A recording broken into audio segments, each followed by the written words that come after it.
what have you tried lately? That's a start. That's good. Because here you can do anything you want. No matter how. What's up, guys? This is a Proof of Life concept where I prove I am alive. Today I'm in Taiwan, about to leave, and I'm talking about Spinoza. Who is Spinoza's God? In 15 minutes or less, because I am about to leave Taiwan.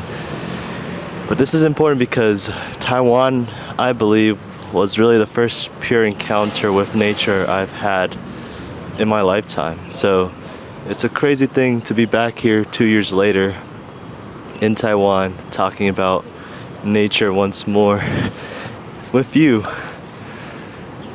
I'm in Shimending right now, so it's a bit noisy. But let's just get right into it. Spinoza, to me, this is my interpretation, so take everything I say with that in mind.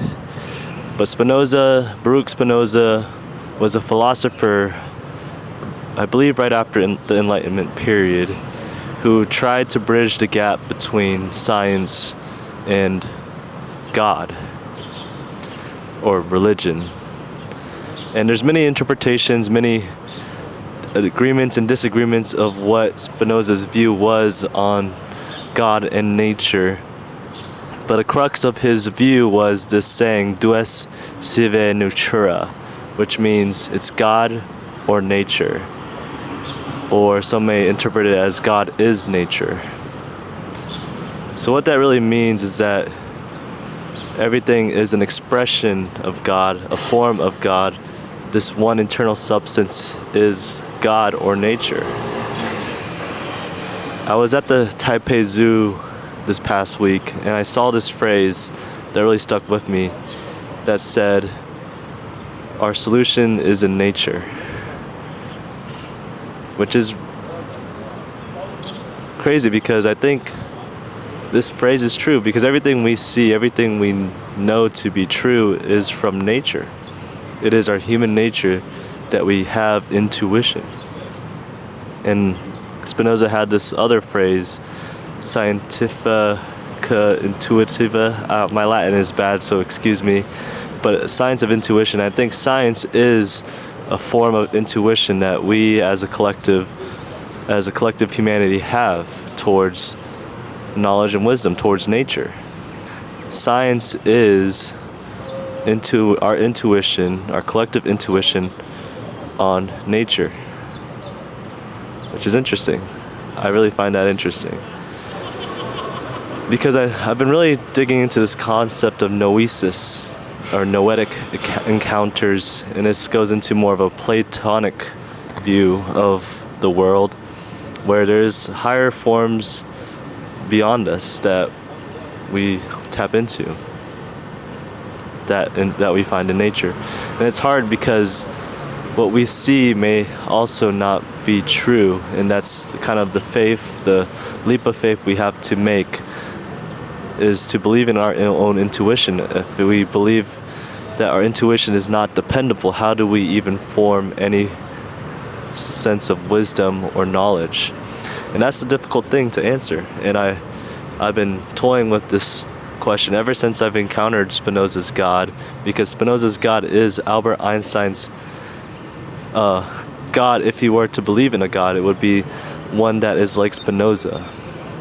A little fun fact for you, because I think Spinoza's God is a way for physics to tie back to some answer to the origin of the universe, although it may seem mystical at first. But the whole thing about Spinoza is that he is a bit anti-empirical, which may be misleading. So maybe a better way to phrase is his concept that he talks about, kaza sui.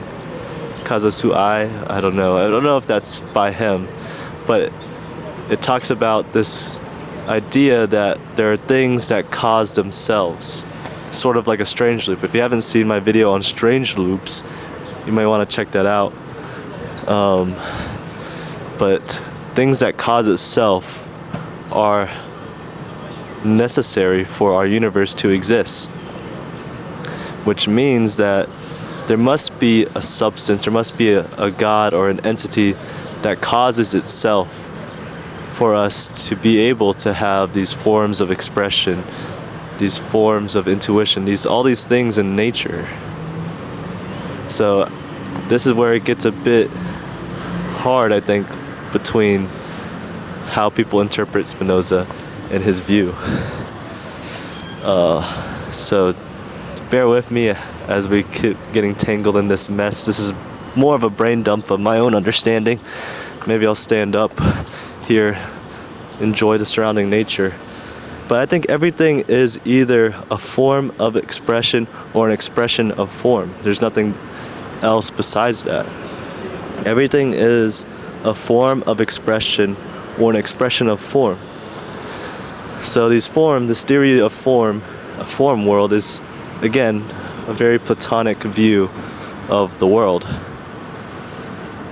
And who is Plato? Plato is one of the first philosophers that I ran into, and that many people do. But a fun idea I've been toying with, this idea, is that essence is existence. Essence does not precede existence, or existence does not precede essence, meaning that essence and existence are one and the same, which is really weird to say. But I think it links back to Spinoza's concept of a God. And I'm running low on time here, so I know this won't be the first video I ever do on Spinoza, but I think this is a good introduction as to my own understanding and to a potential higher form of understanding. Because where do a baby's intuitions come from to mimic and learn? I met Arabella's niece, my girlfriend's niece, here in Taiwan, and I also met some of her relatives and uncles and aunts. And it really made me question, how do we learn? How do we form our intuition on things? Because I was watching this little baby mimicking, Peppa the Pig, and learning, I guess, English, because her native tongue is Chinese or Mandarin. So the whole thing of learning languages is also, I think, very, very linked to this idea of learning, to this intuition we have as humans, this human nature we have. Because everything is a form of expression or an expression of form. All the decisions we make are a form of expression. And I like Spinoza's God, I like Spinoza's view, because it helps us have this compatibilist view with free will and determinism. So that's another rabbit hole between the debate between free will and determinism. But by greater understanding, we are able to become free.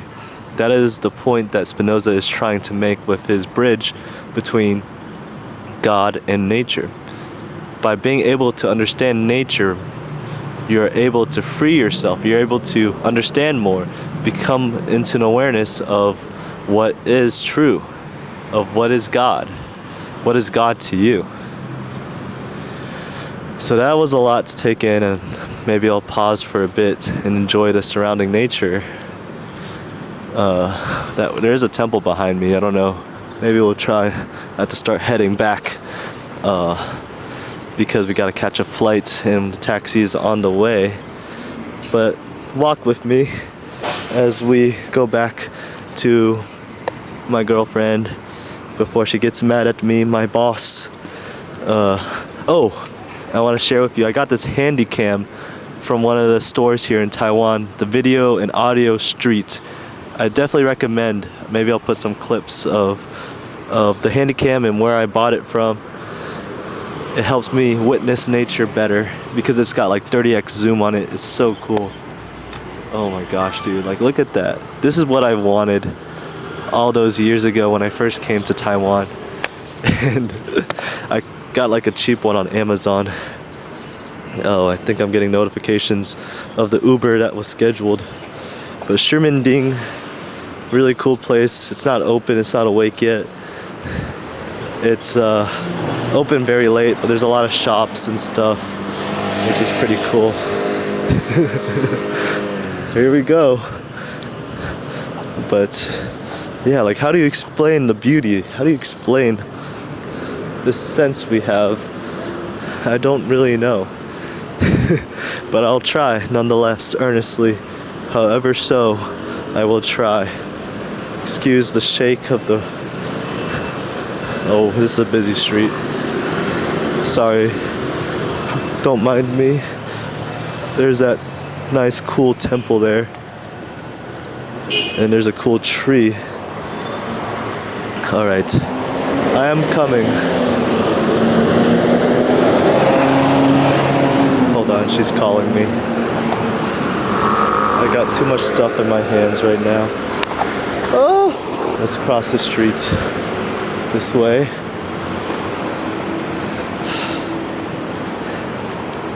Spinoza's God. Essence is existence. I first came across Spinoza in my last year of college, right before I came to Taiwan, in my philosophy of religion class. And I guess sort of through my other class on Darwinism, because that is, I think, also a very related, intertwined concept, evolution, the origin of species on life. So there's a lot of fun interweaving going on between all the maps of knowledge and wisdom. But we have this compass of intuition, and I think this is our best evidence for Spinoza's God, or... Oh gosh, it's getting dark. Hold on. Gotta go inside. The elevator. Oh geez. This is raw. I like this. Alright. Pause. Wait till we ascend up the elevator. We have 4 minutes on the SD card. I might be abruptly interrupted by the running out of memory and storage. The elevator opens. Let's go.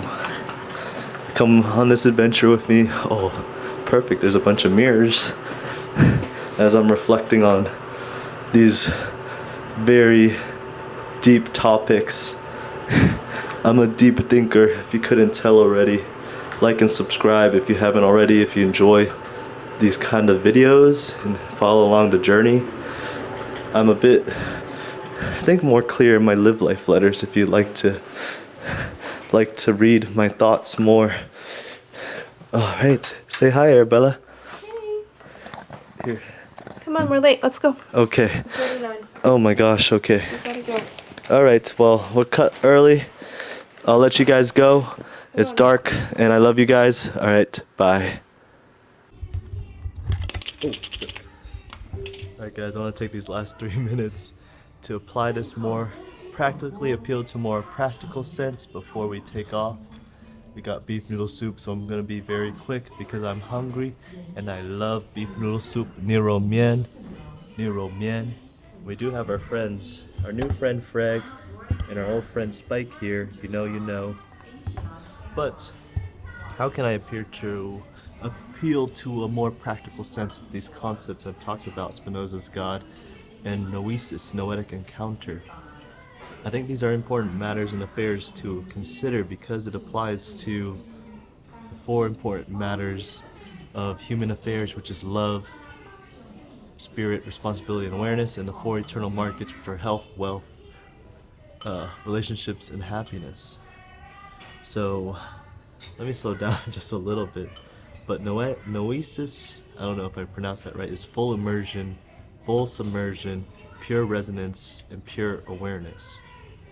Now that's a lot and a lot to take in, but I think immersive learning is the best way to learn, and learning how to learn is a very helpful tool into developing your own intuition on things and of life and of the truth.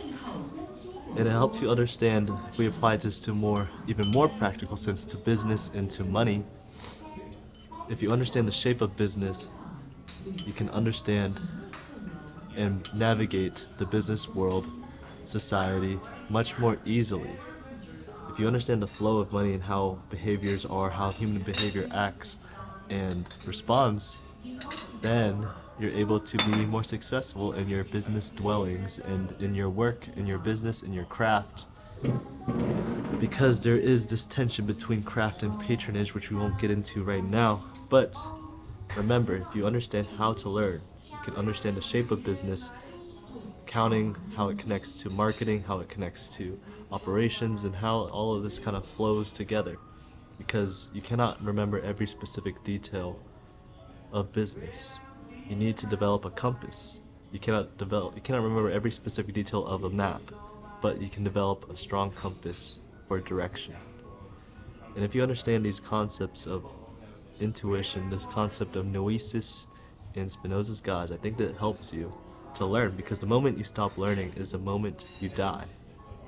And there's much I still want to cover, like a priori knowledge, which is wisdom that is independent from sensory experiences, but the timer is going, the SD card is burning out, and my memory is running out on this camera. So appreciate you guys learning with me as I've been trying to share these intuitions on things, because that's all I really can do. And I hope you gain some value out of this from my expression of my form of expression. And now it's time to eat some beef noodle soup, my last beef noodle soup in Taiwan for a little while. Got my light here. Because here you can do anything you want, no matter how crazy it is.